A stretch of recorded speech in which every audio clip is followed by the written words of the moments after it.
Olá, eu sou Andréa Janer. Eu sou a Fernanda Belfort. E esse é o Duplo Clique. Bem-vindos e bem-vindas a mais um episódio. Agora entrando no ritmo, né? Agora a gente voltando aqui à nossa programação normal. Com certeza, né, Dé? Agora que você parou quieta em São Paulo, a gente Mas agora quem vai viajar é você, né?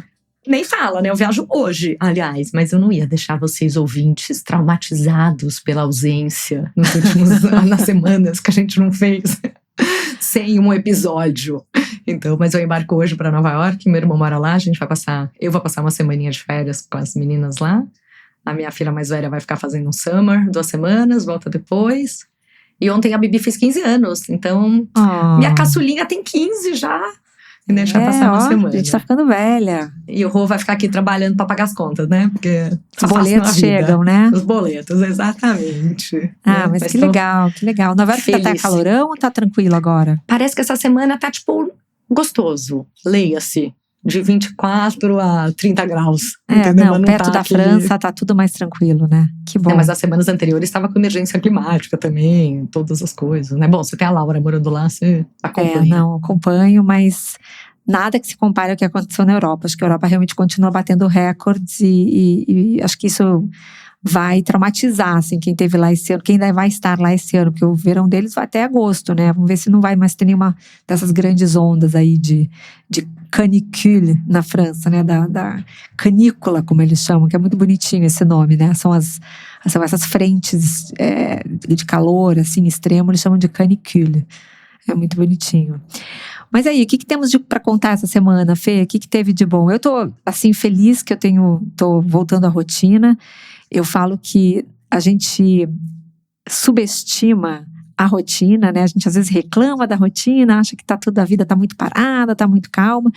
E eu acho que a gente tem que, na verdade, valorizar o normal, o morno, às vezes, né? A gente fica nessas correrias tão grandes, às vezes eu acho que não acontecer nada é muito bom. Então eu tô curtindo, saboreando aqui uma semana que foi, pelo menos assim, para mim, uneventful, que é essa palavra que eu adoro, que os americanos têm, né? Uma semana que não aconteceu nada.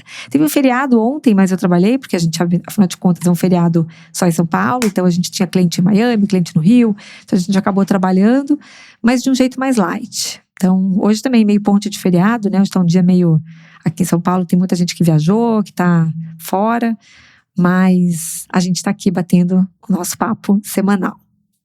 Mas desde o último episódio a gente perdeu o jogo da Copa, né, amiga? Isso é que foi no domingo, acho que a gente já superou. Hoje é sexta.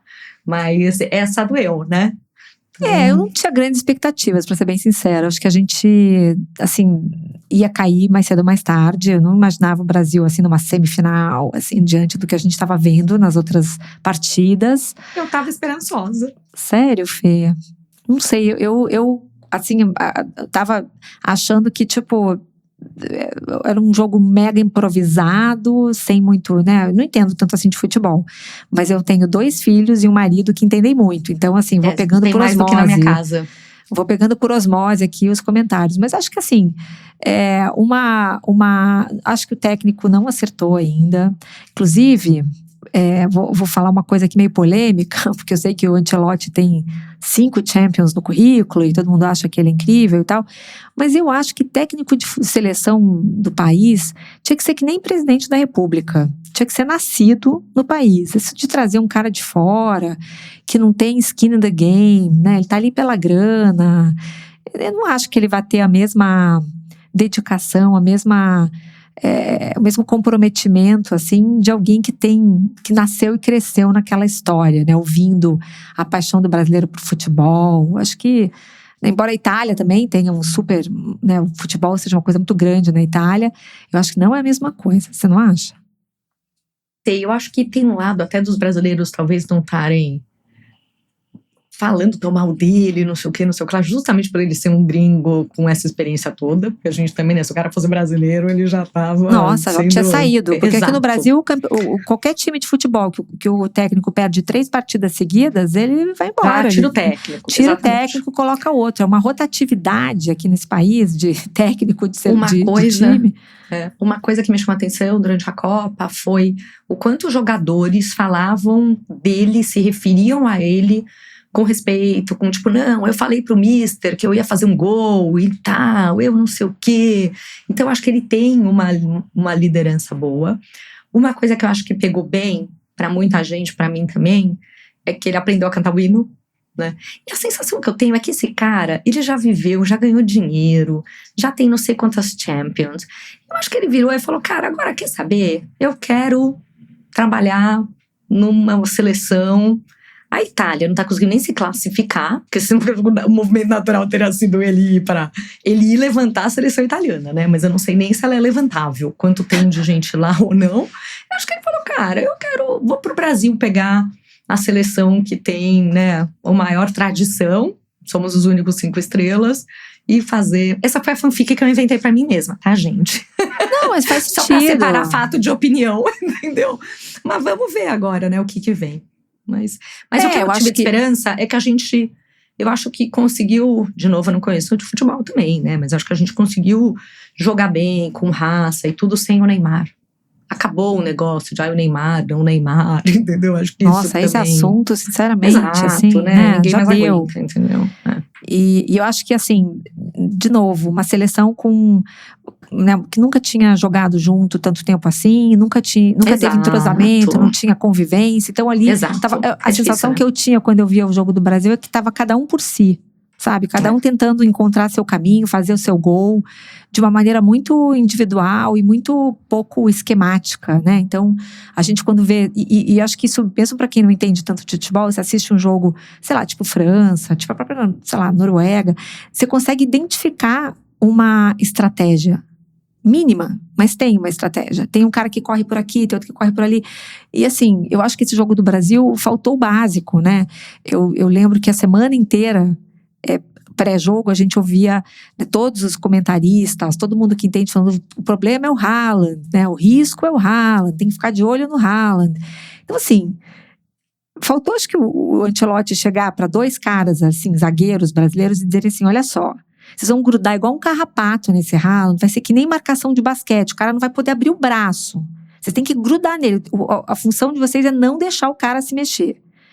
E o Haaland ficou sozinho, né? Acho que ele fez o que ele quis fazer. E realmente era curioso, porque eu, né, com toda a minha sabedoria, né, de futebol, dizia assim, gente, mas esse Haaland não faz nada. Tem certeza que ele é tudo isso? E meus filhos assim, mãe, pelo amor de Deus.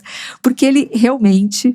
só faz isso, ele só finaliza. Ele fica ali parado esperando a bola chegar no pé dele, né? Eu tava super aflita, eu falava assim, gente, mas não aparece o nome do Haaland, ninguém fala nesse Haaland, por que falam que ele é tão bom?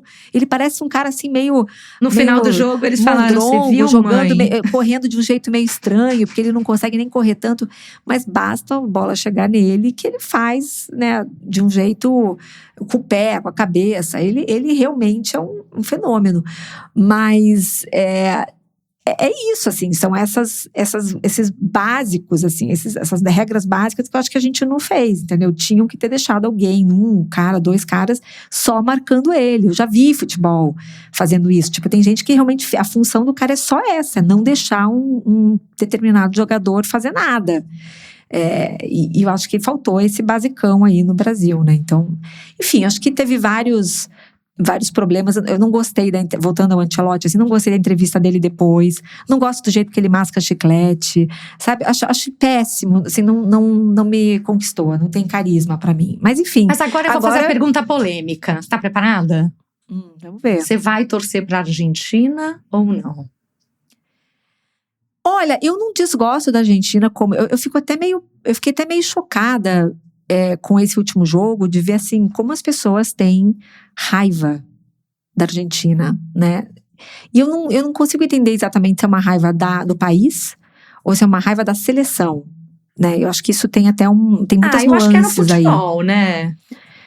Olha, eu acho isso uma questão bem interessante até da gente aprofundar, sabe? Quanto que um país que é antipatizado acaba tendo o reflexo dessa antipatia vai para outras dimensões, né? Sei lá, quando a gente começa a falar que tá com raiva dos americanos por causa do Trump, tem gente que diz, não quero mais ir para os Estados Unidos por causa do Trump. Enfim, eu acho que essas coisas se misturam em algumas instâncias, né? Então, essa rivalidade com a Argentina, que é uma rivalidade conhecida mundialmente, né? Todo mundo sabe, os argentinos e tal. Eu não sei se ela não atrapalha um pouco essa relação das pessoas com o país. Eu, como sou do Sul, sou catarinense, a gente sempre conviveu muito com argentino, porque nas praias de Santa Catarina, o verão, a gente sempre soube que os argentinos invadiam as praias catarinenses no verão. Então a gente tinha amigo argentino, eu tive amigos argentinos, amigas argentinas, então para mim sempre foi um país vizinho amigo. Então também, como acho que eu não tenho talvez essa relação com o futebol, eu nunca consegui entender ou simpatizar com essa rivalidade aí com a Argentina. E fico muito chocada de ver quando, né, a gente vê a Argentina jogando, a raiva que as pessoas têm e como elas torcem para eles se darem mal, né? Aquele jogo que estava Argentina 0, Egito 2, assim, as pessoas estavam dizendo, é melhor ver a Argentina perder do que ver o Brasil ganhar. Tipo, eu tô mais feliz de ver a Argentina perder do que eu fiquei triste vendo o Brasil sair da Copa. Então, é muito, muito estranho isso. Não sei. O que você acha? Então, primeiro, eu adoro a Argentina. Eu, assim, como país, adoro viajar para a Argentina. Nossa, eu também, já fui várias vezes. Trabalho com pessoas da Argentina, que são super legais, incríveis. Assim, bebo vinho argentino, como dulce de leite, acho tudo ótimo, amo. Eu acho que tem um lado que é meio que uma brincadeira, né? A rivalidade, tudo isso, porque é um grande rival, eu acho que tem esse lado, para mim. É uma grande brincadeira. Não, tá tudo menos argentino. Não tem. Mas, durante o jogo, eu tava fazendo uma apresentação sobre Slack no trabalho para, tipo, todo mundo do Brasil, todos os funcionários, né? Eu falei, gente, todo mundo só no celular vendo quanto que tá. Porque acho que foi um jogo assim, de repente o Egito tá 2-0 pra Argentina. Aí no final, a Argentina faz 1, a Argentina fez 2-0, empata 2-2, e a Argentina ganha. Então, foi um negócio assim. Então, acho que tem um lado que, agora que o Brasil saiu da Copa, eu quero mais jogo emocionante, entendeu? Porque senão... Por exemplo, de ontem, Marrocos e França, que tava todo mundo achando que ia ser incrível, foi um jogo super morno, não teve nada demais. Eu quero lágrimas, suor, agora eu quero ver todo o povo sofrendo, tal, agora eu quero, né? Quero emoção. Mas então acho que tem um lado disso. Teve, né, um dos grupos que a gente teve uma mega, né, manifestação sobre isso. Sim, porque um falou que tava torcendo pra Argentina, aí o outro ficou bravo, aí o outro não sei o quê. E depois a gente até começou a conversar de uma forma mais interessante de quando vem essa rivalidade, o que é.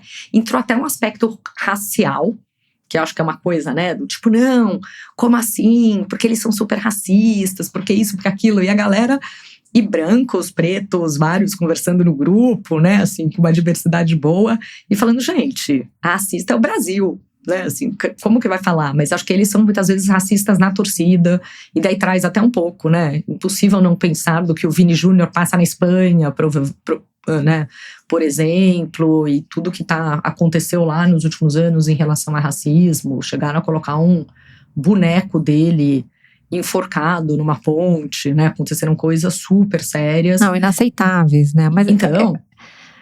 absurdas. Mas eu acho que atribuir isso à Argentina, eu não tenho mas esse assim, recall. Eu também não vou virar e falar, eu odeio agora a Espanha porque a Espanha é racista. Tudo bem, tem várias pessoas lá, porque não é um ou dois, são várias, que são uns babacas, certo? Que fazem isso, que tem que ser considerado crime mesmo, né? Então acho que esse é um ponto, mas você não pode levar isso para uma nação, e você não pode levar isso, eu acho que para um time, e você muito menos levar isso para uma nação. Mas eu acho que teve um pouco dessa discussão, e chegando um pouco no ponto que a Argentina, bem ou mal, ocupa hoje o espaço que a gente queria que o Brasil ocupasse, porque na nossa mente, quem já viveu, né, o Brasil campeão, que provavelmente é todo mundo que ouve esse podcast, porque acho que todo mundo que ouve esse podcast tem mais de 30 anos, mas todo mundo que viveu, né, o Brasil ganhar uma Copa do Mundo e tudo, coloca isso como um dos traços até do país do futebol, é uma coisa que tá ligada à identidade do Brasil no mundo, e eu acho que tem uma certa inveja, né, porque a Argentina hoje está se virando esse país, e eu acho que foi muito emocionante o final do jogo, o Messi chorando. Acho que uma raça, né? Uma garra que eles Uma têm, que garra, acho que a uma gente não tá raça. vendo mais nos nossos jogadores. Acho que os nossos jogadores, a sensação que todo mundo tá é que eles, acho que pelo menos muita gente que eu ouvi falar, comentar e conversar a respeito, né? Falando que eles todos estão milionários, jogam, né, em vários times, estavam loucos para perder logo a Copa, para poder ir para casa, ou nem foram para casa, diz que a maioria nem voltou para o Brasil, né? Foram esticar as férias em alguma praia europeia. Então, assim, essa sensação que a gente tá de que o time brasileiro não tem mais garra, não tem mais amor à camisa. Eu acho que os caras... Eu acho que tem uma coisa, né, do reconhecimento do povo brasileiro, que eu acho que é difícil perder a Copa. Acho que eles querem, né, ganhar e tudo. Mas, de qualquer forma, assim, depois desse último jogo, olha, eu acho que tem uma boa chance de eu torcer pra Argentina. Eu ainda tô com mixed feelings about it. Mas, assim, só sobrou a seleção europeia. Cara, eu quero que um europeu ganhe ou eu quero que a Argentina, que a América Latina e tudo ganhe, né? Então, eu tô nesse misto de, por um lado, a gente foi a vida inteira programado para ser rival da Argentina no futebol e eles já ganharam a última Copa e eu já morro de inveja por causa disso. E se vai ganhar de novo ou não. Mas a hora que eu penso na garra que os caras jogaram, no Messi no final lá e tal. E assim, o Messi realmente merece, né? Então, vamos ver. Até rimou. O Messi merece. Merece. Mas que mais, amiga, que temos de conversas mas aqui? E no meio disso tudo, o Trump liga para o presidente da FIFA para questionar o cartão vermelho, né? Não podemos deixar de comentar este fato, né? Gente, que desmoralização para a FIFA, né? Eu achei uma desmoralização completa. Acho que assim, a gente tá vivendo um momento muito triste no futebol, apesar da Copa ser a Copa com mais jogos na história, uma Copa que tá mexendo com todo mundo, né? Despertou, esse gosto de torcer de novo, né? Muitos países que nunca tinham competido. Eu acho que realmente está sendo um espetáculo e muita gente dizendo que tem tido jogos na Copa, quem está acompanhando de perto, né? Jogos épicos, assim, históricos, jogos muito bons e que devolveram às pessoas o gostinho pela a emoção de torcer e tudo mais. Mas não dá para negar que, assim, existem muitos fantasmas, né, na FIFA, na CBF, essa relação com as bets que acabou dando o que falar na Copa foi também uma distração, a história da Cazé TV com as bets, a retratação e muita gente... Explica isso para quem não acompanhou, amiga. Acho que foi a Cazé TV hoje é o grande streaming da Copa, né? É por onde a maioria dos jovens está assistindo, é quem transmitiu mais jogos da Copa, mais do que as emissoras de TV. Então o Cazé TV se tornou um player super importante na Copa do Mundo, né? Com esse seu jeito irreverente de narrar, com, né, personagens diferentes, daquelas vozes tradicionais que a gente cresceu ouvindo, como Galvão Bueno, Tino Marcos, etc. E agora, recentemente, né, a Cazé TV entrou forte mesmo no mundo das bets, fazendo várias propagandas de bets, de um jeito que incomodou muita gente, porque além de aparecerem as logomarcas na tela e tudo mais, tinha um incentivo às bets na voz do narrador, né? Então, enquanto o narrador comentava o jogo, narrava o jogo, ele fazia várias referências às bets, né? Dizendo, entra agora, aposte agora, as odds são tanto. Então, ele foi estimulando o espectador, muitas vezes um garoto jovem, né? Que é o grande público do Cazé, um garoto jovem, um garoto que às vezes não tem tanto senso crítico, né, sendo estimulado a apostar. E nesse momento, né, em que a gente está todo mundo lendo e se informando e tomando consciência sobre o tamanho do rombo que as bets estão deixando nas famílias brasileiras, né, o tamanho do dinheiro que está sendo retirado do mercado, né, de comida, de entretenimento, de seguros e coisas assim, para ser jogado nas bets. Então, são realmente números acachapantes, eu diria, né, são realmente revoltantes. E isso está gerando um backlash enorme contra as bets. E o Cazé ter se engajado nisso e fazendo talvez uma apologia, né? Que obviamente tinha um viés comercial, ele estava fazendo isso porque ele estava ganhando dinheiro para fazer isso, mas pegou muito mal e acabou que a Cazé TV teve que se retratar e eles, no meio da Copa, cortaram esse tipo de intervenção, né? Então eles pararam de falar das bets, elas continuaram anunciando, mas não com essa ênfase, né, na voz do narrador. E isso, enfim, teve deixou um gosto amargo para quem acompanhava e seguia a Cazé TV. Muita gente deixou de assistir, não gostou da forma como ele tratou isso tudo e acabou gerando aí uma certa crise de reputação. Eu acho, né, Dea, que aqui 2 pontos super importantes que você tratou, mas só para enfatizar. Primeiro, a misturar o que é propaganda e o que é o conteúdo editorial. Então, acho que isso foi. E esse foi o grande ponto, né? Assim, foi pro CONAR, então a coisa escalou e a decisão deles foi ajustar o formato. Coloquemos desse jeito muito fofo, que eu sou muito fofa, né? E eu acho que teve uma repercussão muito pior. Por um lado, é muito difícil, né? Porque estamos numa sociedade capitalista e money talks, e é isso mesmo. E a Cazé TV só conseguiu crescer e provavelmente, né, comprar os direitos das coisas que ela comprou e ter a participação que ela tem, porque ela começou a colocar a mão em verbas publicitárias e dinheiro numa proporção enorme, a ponto de conseguir competir com uma Globo, porque foi isso que aconteceu, né? Para fazer isso, ela vendeu não só publicidade, mas ela acabou cruzando essa fronteira, que é uma fronteira antiética, né? Perfeito. Vamos ser claros aqui. Uma coisa é você vir aqui, ouvir o Duplo Clique, desenvolver um relacionamento comigo, com a Dea, e a gente passar a ter uma influência nas suas opiniões, no que você faz. Imagina isso acontecendo com o Cazé, com uma audiência muito mais imatura, como você colocou, né, Dea? Então, assim, e eles cresceram muito, e esses youtubers e tudo, justamente por ter uma postura diferente, por ser mais próximo ao público, por uma série de fatores. Não é o Galvão falando na Rede Globo. Então eles também têm um impacto muito maior. E aí esse lance de bet, que já dei minha opinião, continuo dando, eu acho um absurdo bet poder fazer propaganda. Eu acho um absurdo ser legalizado.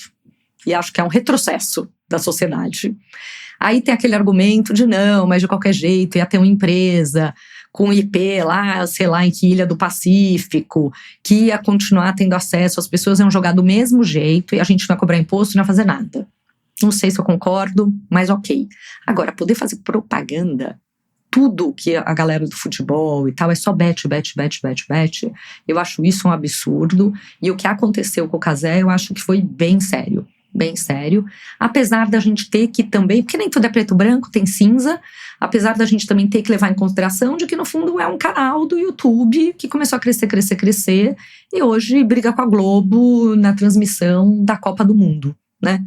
Também sem dinheiro isso não teria acontecido, mas eu me preocupo com a sociedade. É que eu acho que tem sempre um lado, né, que eu acho muito interessante como o mundo gira, como você falou no início, né, money talks.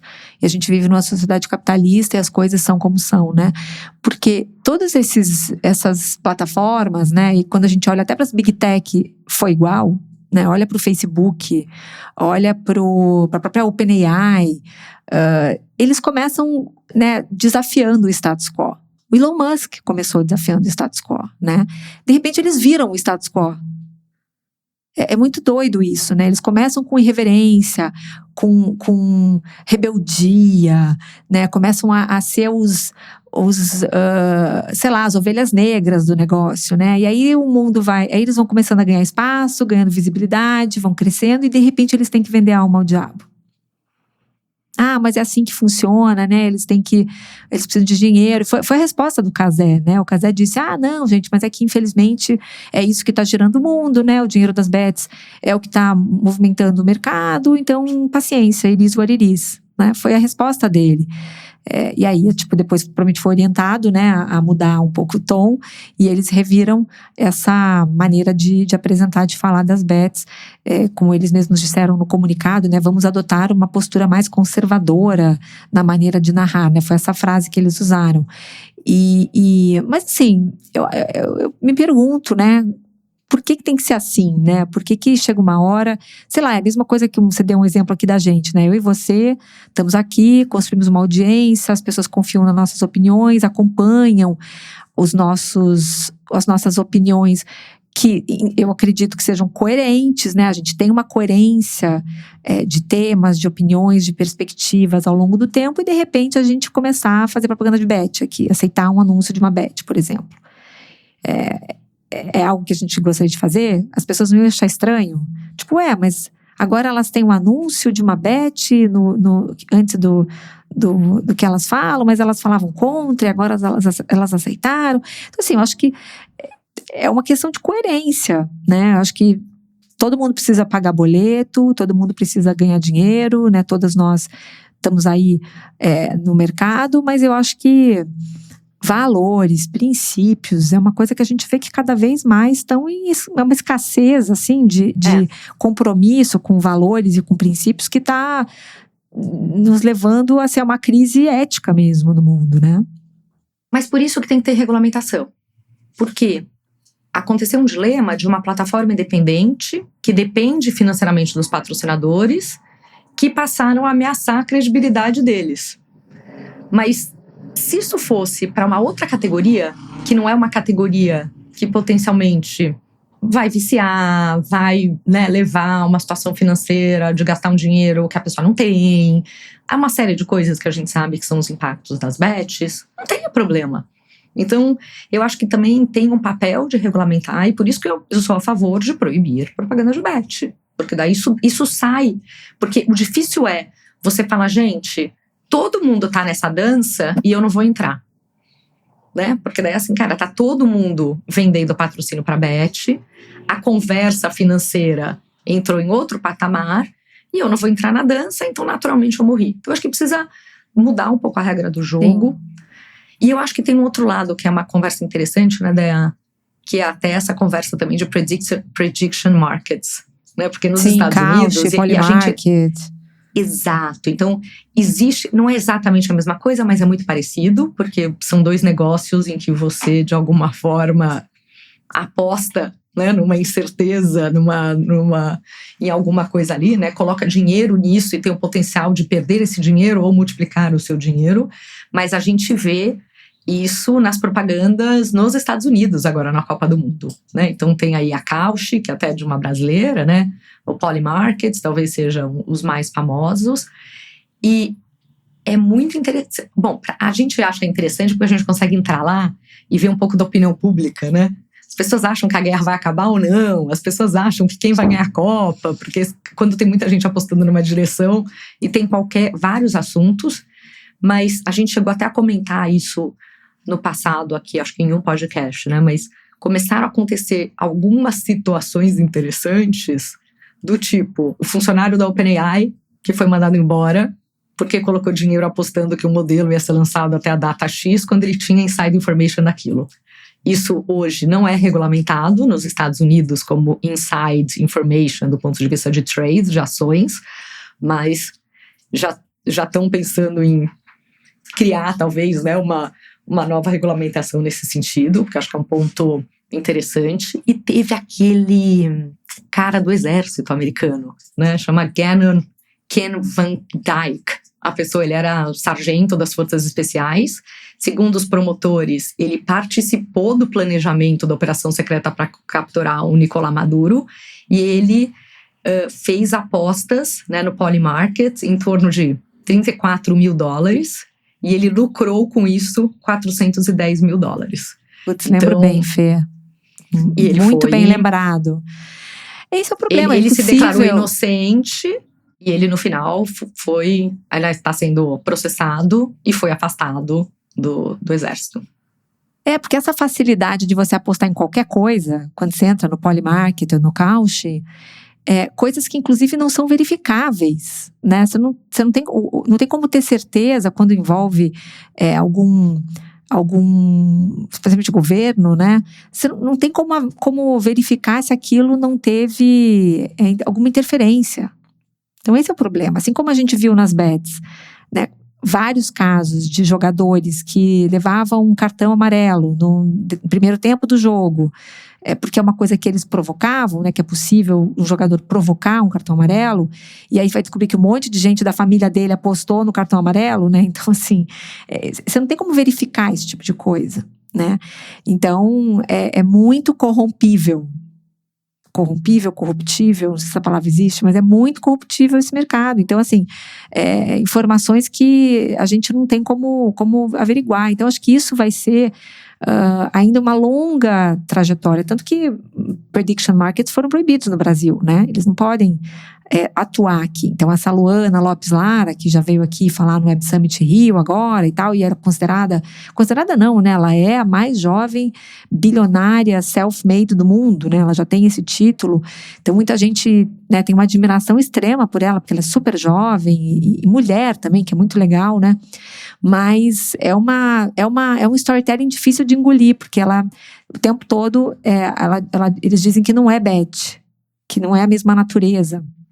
Porque você não está apostando contra uma banca, está apostando contra outras pessoas, enfim. Então tem lá uma narrativa para tentar fazer com que isso passe, né, de uma forma mais palatável, né, para todo mundo, mas o Brasil não permitiu. E ela está trabalhando com o governo, estão fazendo, né, conversas e tal, e assim como eles fizeram nos Estados Unidos, porque um dos membros do conselho da Cauchy é ninguém menos que Donald Trump Jr. Então, assim... E voltamos à corrupção, né? E ao tema do Trump. Como é mais fácil, né? Como fica fácil quando você precisa legalizar alguma coisa, bota alguém do governo no seu board, né? Então, muito fácil.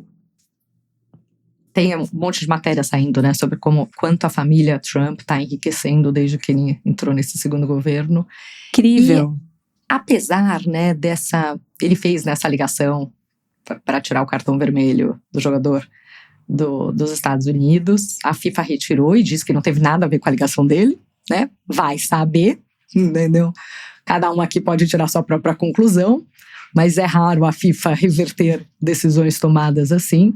Mas também isso é uma boa distração numa semana que acabou com certeza a paz ali na guerra do Irã, e o Irã colocou fogo em vários navios no Estreito de Hormuz, e até encontraram aí um plano para assassinar o Trump, né, Dea? Conta isso melhor. Então, é uma história realmente que está ocupando a mídia aí nos últimos 2 dias, né? Essa história do Trump ser alvo, né? O Trump tendo que ser eliminado.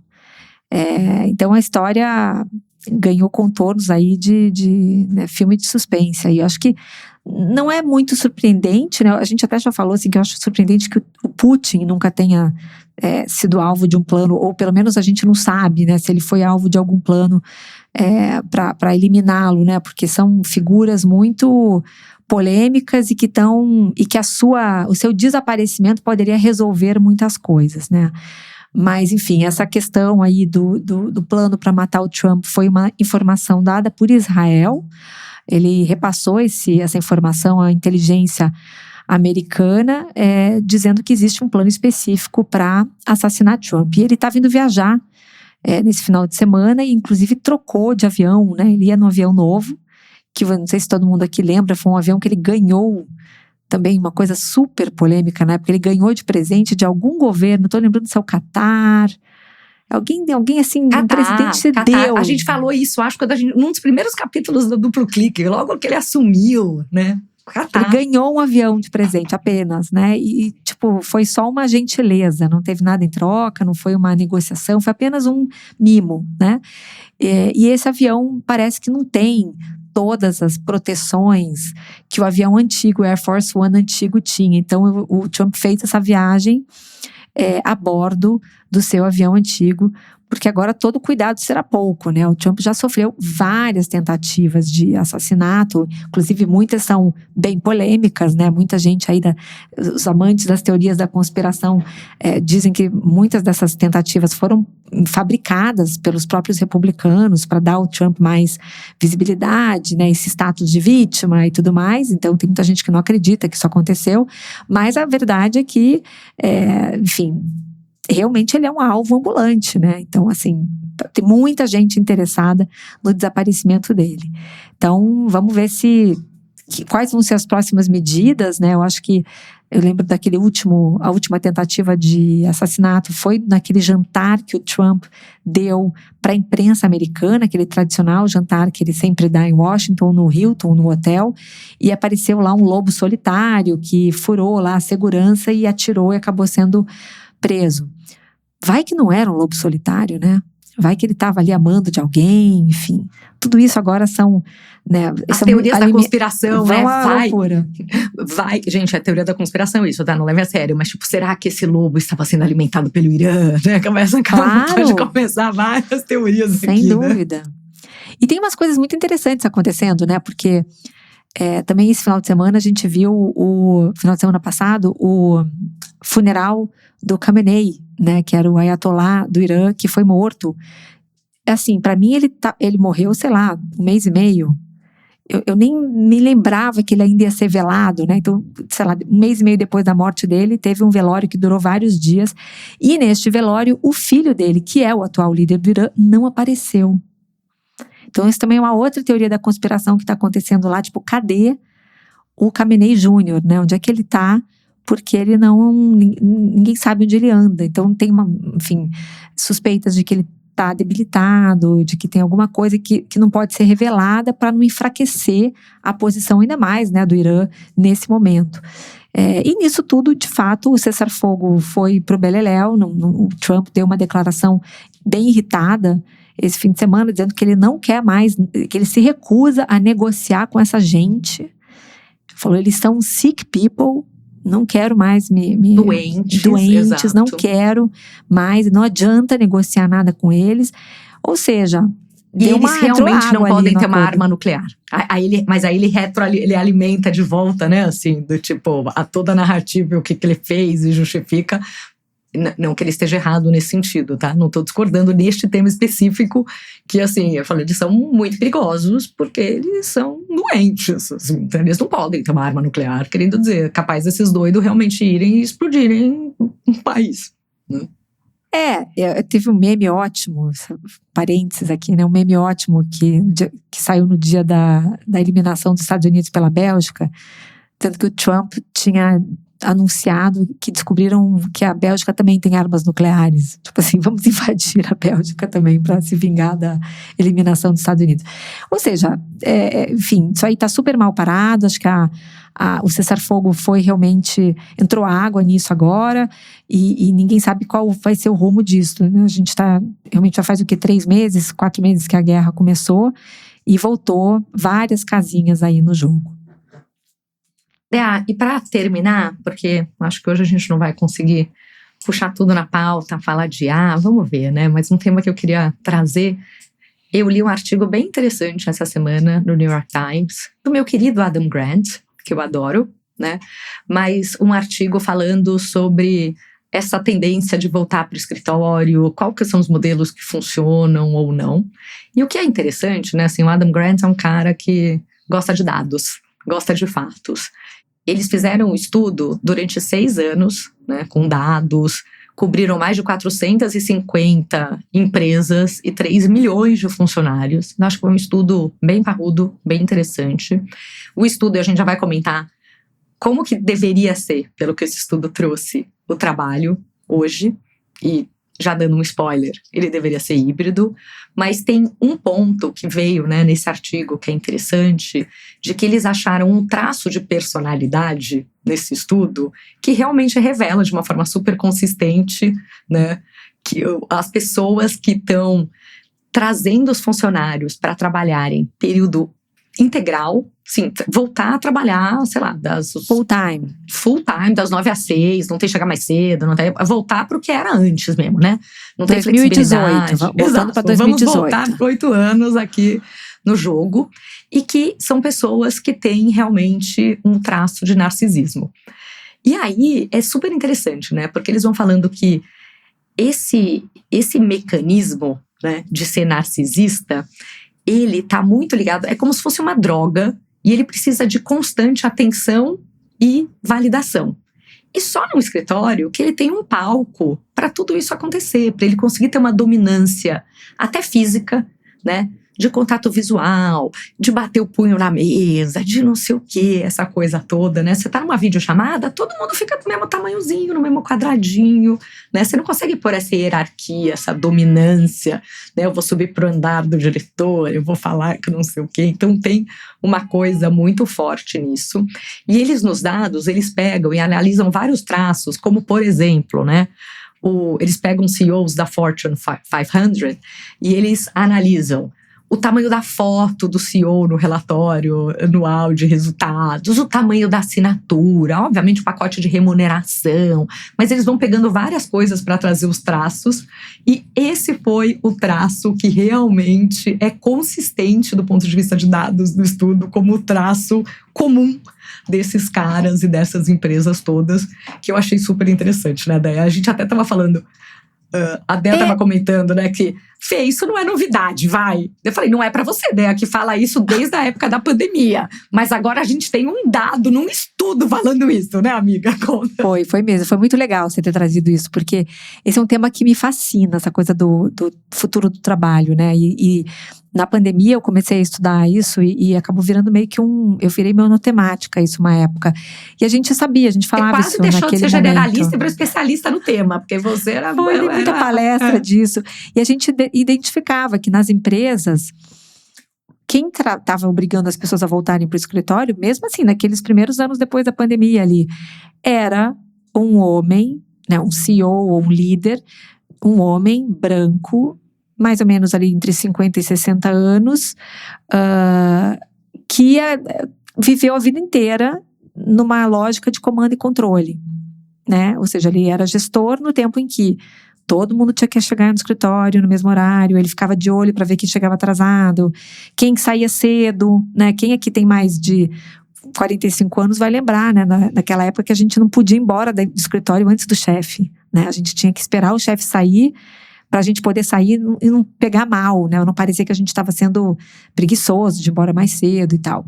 Então, essa lógica do comando e controle, ela dominou a gestão no mundo corporativo, sei lá, durante 3 décadas, né? A gente ainda, acho que começou aquela história do jeito 3G de gestão, né? A gestão do 3G, que foi adotada por todas as empresas que queriam, né, crescimento, essa coisa da meritocracia. Então, tudo isso foi predominante durante muito tempo. Então, quando veio a pandemia e a possibilidade de um trabalho diferente, né, de rever a forma como a gente trabalha e se abrir para um novo modelo que podia ser mais benéfico para todo mundo, isso deu um bug na cabeça desses homens. Tipo assim, não, mas como é que eu vou saber se as pessoas estão vindo? Como é que eu vou saber se elas estão produzindo? Como é que eu vou saber se eles estão comprometidos com a minha empresa? Então, naquela época eu passei por muitos... eu tive muitas interações com clientes que eu ouvi coisas assim terríveis, do tipo assim, esse negócio de trabalho remoto não existe, é tudo vagabundo. Ouvi coisas assim de líderes, empresas que implementaram sistemas de vigilância, né, para entender se a pessoa realmente estava mexendo o mouse, se ela estava com aquela tela aberta, se ela estava com outras telas e fazendo outras coisas na reunião. Então, assim, realmente deu um bug na cabeça dessas pessoas que tinham trabalharam de uma mesma forma a vida inteira.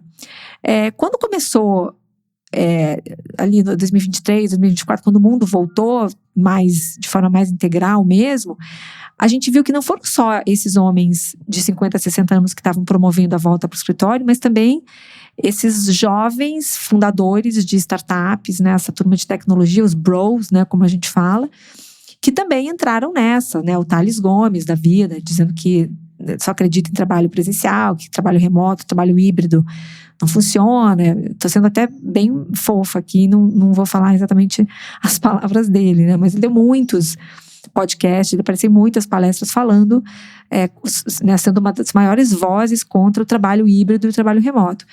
E a gente sabe que no trabalho presencial, os maiores prejudicados são as populações minorizadas, são as mulheres, que em muitos casos são cuidadoras, né, seja de filhos, seja de pais, seja da casa, né? Então, assim, as mulheres tendem a preferir o trabalho híbrido para poder dar conta dessa jornada dupla, tripla que essas mulheres têm, né? E assim, eu acho que eu vejo muito isso no meu dia a dia na Oxygen. Não sei se você vê isso também na sua empresa, Fê, na Salesforce, mas para o homem é muito mais fácil sair de casa para trabalhar. Eu concordo com tudo que você está falando, mas também trazendo um aspecto mais capitalista e menos humano. Né? Assim, acho que tem esse lado de, puxa, isso a gente deveria, né? Trabalhar para melhorar a sociedade, melhorar as pessoas e tudo. Vai ter gente que vai estar ouvindo e falando, não, mas no meio do dia, na minha empresa eu quero trazer dinheiro, o que é? Mas os dados, e de novo temos um estudo, também mostram que esse return to the office, né, trabalhar presencial no escritório em tempo integral, não aumenta o retorno financeiro. O efeito mensurável que o estudo trouxe é que dá para motivar os melhores funcionários a pedirem demissão. A motivação é contrária. Você acaba perdendo as pessoas que têm opção, acabam sendo, né, de alguma forma procuradas aí no mercado para trabalhar em outros lugares, reduz a satisfação de quem fica e afasta novos talentos. E o que sai desse estudo, que no fim do dia acho que o que a gente acredita, vou te colocar junto a mim, neste exemplo, Super. é que o que funciona é o híbrido. É o híbrido. Mas tem algumas coisas especiais, né? E o estudo traz que dias âncora para coordenação, especialmente para receber novos funcionários, mentorar júniors, coisas assim. E isso, eu, por exemplo, com o meu time, quinta-feira de manhã, a gente tem reunião presencial no escritório. Então tem um dia, um horário, então é coordenado, não é cada um vai quando quer. Porque daí também você vai e não catar ninguém. Exato. Aí também, tipo, gente, então pra que eu vim? Pra ficar fazendo call do escritório, eu ficava fazendo call de casa. Mesmo assim, eu acho que tem um lado que vale do ponto de vista de você encontrar as pessoas, ter conversas que não necessariamente você passaria um Slack, mas acho que esse é um ponto, né? Aliás, tem até esse ponto dessa serendipidade de você encontrar, né? Parece que a teoria do Google de ter cafés, né, e coisas dentro do escritório temáticos e diferentes é para fazer as pessoas irem tomar café porque ela quer tomar um chá, então ela vai lá para não sei que andar que tem um lugar que é o do chá, ou ela quer comer não sei o que, ela vai para tal lugar, porque daí você acaba tendo contato, encontrando pessoas de outras áreas. Mas dias âncora é um tema, intensidade importa mais do que frequência. Então, muitas vezes, mais importante do que você ter, você vai estar 3 vezes por semana, não, a gente vai uma vez por mês se reunir, mas vem todo mundo, né, para passar um dia, ou para passar 2 dias, ou vamos fazer um off-site, ou vamos realmente criar essa coisa. E híbrido não é um tamanho único, né, depende muito, obviamente, da função que você tá, do nível de colaboração área, né, que você precisa, exatamente, né, que isso é super importante. E que as pessoas se importam muito mais com o quando elas trabalham do que com o onde elas trabalham. O mais importante para as pessoas é ter flexibilidade. É você poder virar e parar na hora do almoço da sexta-feira e gravar o duplo clique e depois ficar trabalhando até tarde. Então, que esse tipo de coisa é super importante. Eu acho que assim, a flexibilidade é a palavra mais importante, que eu acho que é o que as pessoas mais buscam hoje no trabalho. Hoje que você vai conversar com um candidato, muitos querem saber, não é exatamente isso, não é necessariamente os dias ou onde, e sim, eu vou ter flexibilidade o dia que chove, né? Porque tem um pouco isso, as pessoas aqui em São Paulo chove, querem ficar trabalhando de casa, porque o trânsito fica infernal, né? Tem a pessoa que mora longe e que vai ficar 1 hora no trânsito, 1h30 às vezes para poder chegar. Também não faz sentido essa pessoa vir todo dia. Ao passo que alguém que mora perto tem mais possibilidade de trabalhar, né, presencial. Então, essa individualização do trabalho, ela é muito trabalhosa. Para usar um trocadilho, ela é muito trabalhosa para uma empresa grande. Quando você é uma empresa pequena, você consegue ali administrar as exceções, né? Mas quando você tem, sei lá, 500 funcionários, 1.000 funcionários, você começa a abrir as exceções e olhar no detalhe, cada equipe montar o seu próprio esquema, é complicado por todo, né? E assim, na Oxy nós somos híbridos, eu adoro esse modelo, eu adoro trabalhar de casa. Acho que tem também questões de como que condições a empresa dá no escritório para que as pessoas trabalhem bem, porque eu também concordo com você, ir para o escritório para ficar fazendo call não tem cabimento. Como é que é a casa, como é que é a realidade daquela pessoa em casa? Ela tem um espaço privado, ela tem uma boa internet, ela tem calma para trabalhar, ou é aquela mãe que tem 2 filhos que ficam atrapalhando toda hora que ela precisa entrar num call? Também não é fácil isso. Então, é complexo administrar, mas eu não acho que a gente tenha resolvido esse problema. Eu não acho que a sensação que as pessoas estão é que acabou o trabalho híbrido e que todo mundo voltou para o escritório. Eu não acredito nisso. Acho que essa matéria que você trouxe foi muito legal para talvez reavivar esse debate, porque eu acho que a gente caiu numa coisa muito simplista de, não, volta todo mundo, e a gente viu até empresas que tinham abraçado o híbrido voltarem atrás, né? Então tem várias empresas que aumentaram os dias de frequência no escritório, e ficou todo mundo com a sensação de que não deu certo esse experimento. E que tá todo mundo voltando para 2018. E eu sempre falo, gente, a gente tem que ter evoluído, né? A gente passou por uma pandemia. Não é possível que a gente não tenha aprendido nada com isso, né? Então, eu sou super a favor de continuar no híbrido e descobrir uma forma de trabalhar que seja mais benéfica para todo mundo. Mas tem muita empresa que tá tentando garantir o híbrido. Que também é uma coisa que tá acontecendo. Porque a hora que põe o híbrido, acaba ficando tão solto que de repente tem gente que não vai para o escritório. Então tem muita gente que está começando, empresa que está começando a controlar quantas vezes o seu time está indo para o escritório pelo crachá, né? Então acho que tem algumas coisas que estão acontecendo também. Mas eu acho que eu gosto muito desse equilíbrio. Eu acho que é super... E você sabe que tem semanas até que eu tô, às vezes até com tanto trabalho, que eu acabo indo menos pro escritório, porque você acorda, já começa a fazer, você é mais produtivo. E tem semana que assim, eu não paro pra almoçar. Eu pego um prato na cozinha, almoço fazendo call, faço não sei o quê, que até começa a fazer mal até, né? Você fala, gente, assim, que loucura. Então, acho que tem esse equilíbrio, mas que bom que temos um estudo agora pra deixar de ser opinião, né? Muito ser bom. Realmente fato. Muito bom trazer esse tema de novo. Mas é isso, né, Fê? Acho que temos nosso podcast da semana. Adorei que você encaixou aí no seu dia de viagem, porque eu nem imagino, né, como você vai ter coisa para fazer até a hora que você vai sair para o aeroporto, de deixar a casa organizada, as filhas, o trabalho, a mala e tudo mais. Então, obrigada por ter encaixado o nosso duplo clique no seu dia. Sempre um prazer falar com você, amiga. Eu fico com saudades, além de, obviamente, né, eu querer o bem dos nossos ouvintes, que depois ficam lá na gente no Instagram, meu Deus! E tudo, eu fico com saudade de bater papo com você e falar das coisas. Eu também, então, que também. delícia, né? E semana que vem, você acha que você vai conseguir gravar de Nova York? Planejo que sim.